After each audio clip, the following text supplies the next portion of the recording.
In this video, I'm going to explain exactly what a currency pair is and what it is that makes these markets go up and down. Hello, I'm David Jones. This is my latest jargon-busting trading terms video with Trading 212. I thought this week we go right back to basics. When we look at markets, plenty of us will look at currencies, the various currency pairs, see what's moving, see where the opportunities might be. But I think for plenty of people who are new to this, there can still be an element of confusion as to what exactly a currency pair is. What do these numbers mean? So I thought this week let's just clear up any misconceptions or misunderstandings that people have about currency pairs. If you've been doing this for just a few weeks, you'll know what it is. Pound US dollar is the exchange rate between the pound and the US dollar. But let's go right back to the basics.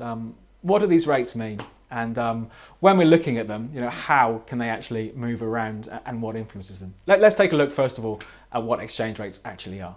So let's start right from the absolute basics. So what is a currency? What's a foreign exchange pair?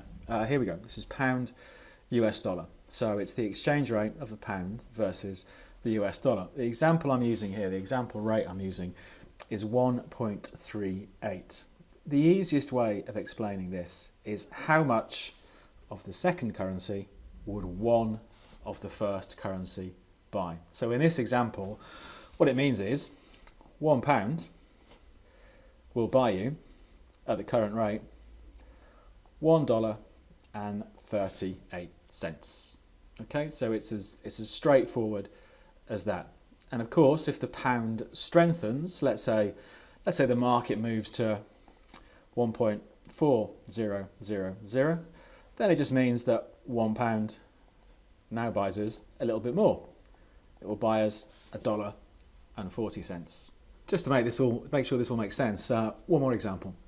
Euro against the British pound. So again, how much does one of these buy of the second currency? So in this example, €1, if you're coming over from Paris to London for the weekend, will buy you 0.88 of a pound. So obviously 88 pence in this example.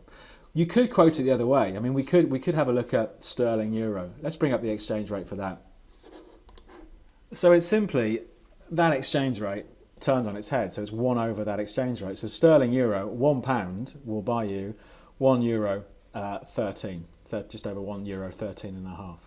Okay, but there's a market convention way of quoting this stuff. So whilst you could say US dollar, pound, sterling, euro, the typical conventional way of quoting it is pound US dollar or euro sterling in this example. But it's all about how much of the second currency does one of the first currency buy.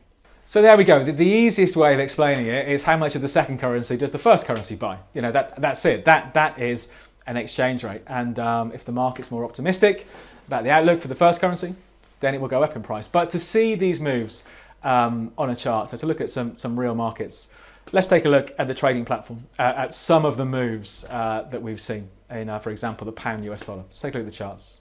Here's a simple line chart in the real world, pound US dollar.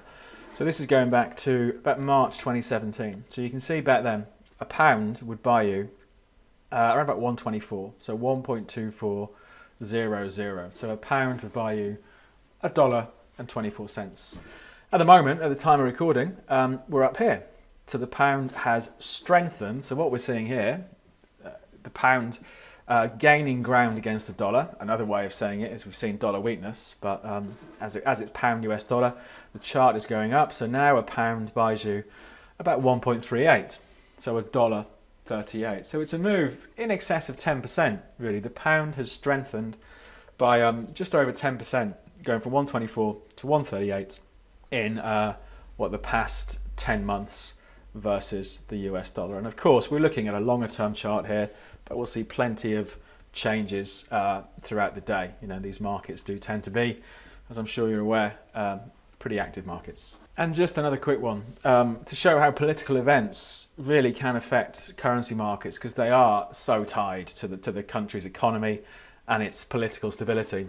Back here, this is the vote, of course, the famous vote for the UK to leave the European Union. The expectation was the UK population were going to vote to stay in. It ended up being something of a shock when the UK voted to leave and start the Brexit process.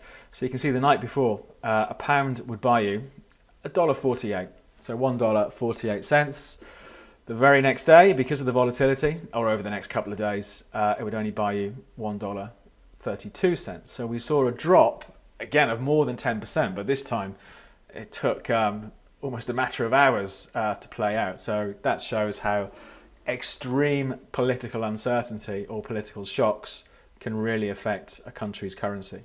So when it comes to what drives currency markets, there's a whole host of things. Clearly the economic health of that particular area, for example, the pound against the Japanese yen, will be one factor. Interest rates come out to play. As we've seen, political decisions, like the Brexit decision from June 2016 had a massive impact. What central banks are thinking about doing with interest rates, again, can cause volatility in currency markets. But hopefully, if you're a little bit confused and you've never looked at these markets before, that's cleared up, hopefully, any misunderstandings or confusion you had about how exchange rates work.